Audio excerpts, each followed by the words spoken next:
राऊ अवधपुर चहत सिधाए, विदा होन हम यहाँ पठाए। राम जी ये नहीं बोले कि पिताजी वापस जाना चाहते हैं। क्या बोले? क्या बोले? राव, राव यानी राजा।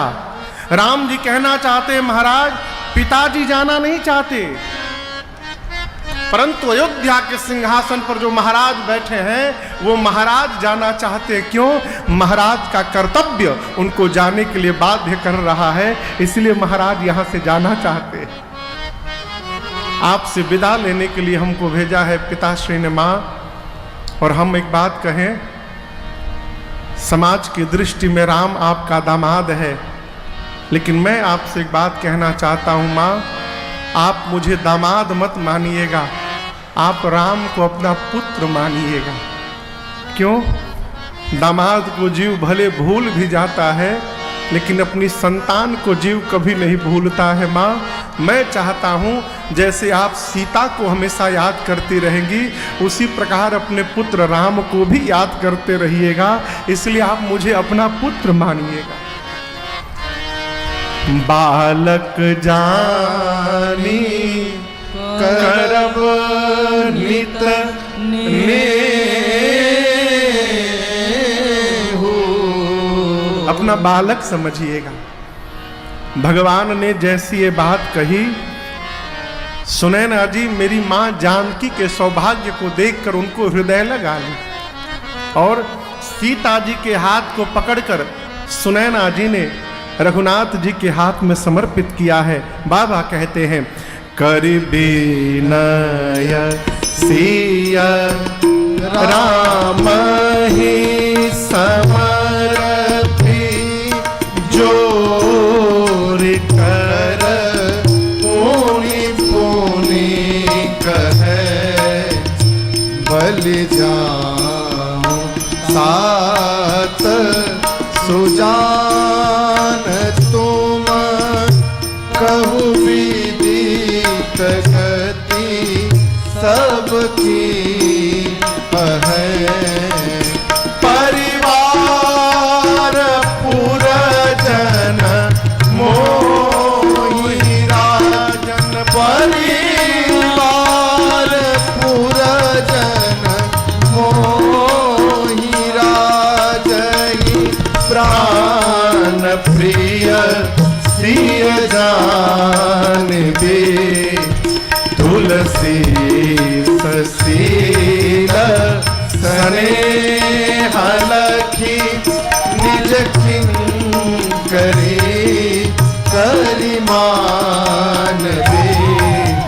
तुलसी ससील स्नेह लखी, निज किंकरी करिमानबे, तुलसी ससील स्नेह लखी।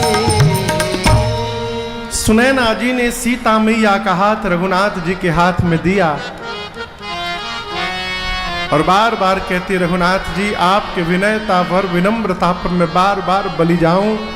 हाथ जोड़कर कहा, राम आप तो भगवान है ना, आप मेरे महाराज के, मेरे परिवार के, मेरे पुरजन सबके मन की बात को जानते हैं। राम आप ये मत जानिएगा कि सीता मेरी बेटी है, आप ये समझिएगा कि सीता मेरी प्राण है और मैं अपने प्राण को निकाल कर आपको दे रही हूं। राम जी बार बार सासू मैया के चरणों में भाइयों के साथ प्रणाम करते हैं।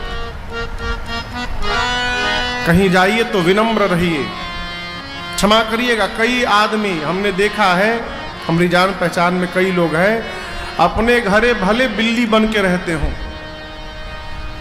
भीगी बिल्ली, और जहां ससुराल पहुंचे आग का गोला बन जाते हैं।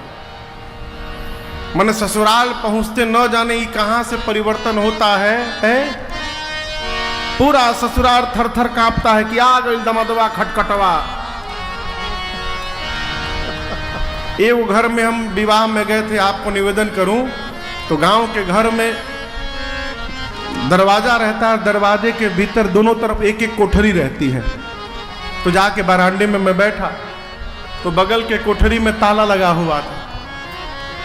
तो जो आवे गेटवा पर कान लगा के अब फिर भीतर जाए। तो जब 4-5 लोगों को मैंने देखा कान लगाते दरवाजे पर भीतर जाते, मैंने पूछा भाई कि ऐसा क्या है इस गेट के भीतर कि जो आ रहा है कान लगा के भीतर जा रहा है। तो एक ने कहा महाराज घर के बड़ दामाद यही में बड़ बंद कल बड़, घर के जो सबसे बड़का दामाद है रात भर का भोजन पानी दे के भीतर डाल के ताला मार दिया गई बा। काहे वो यदि बाहर निकल जिहन तो बियाह ना हो पाई, इतना विनम्र हवनु। ये कौन जीवन है वो? याद रखिएगा, इस बात का सदैव प्रयास करिए कि समाज में हमारी चर्चा हमारी उदंडता को लेकर न हो, समाज में हमारी चर्चा हमारी विनम्रता को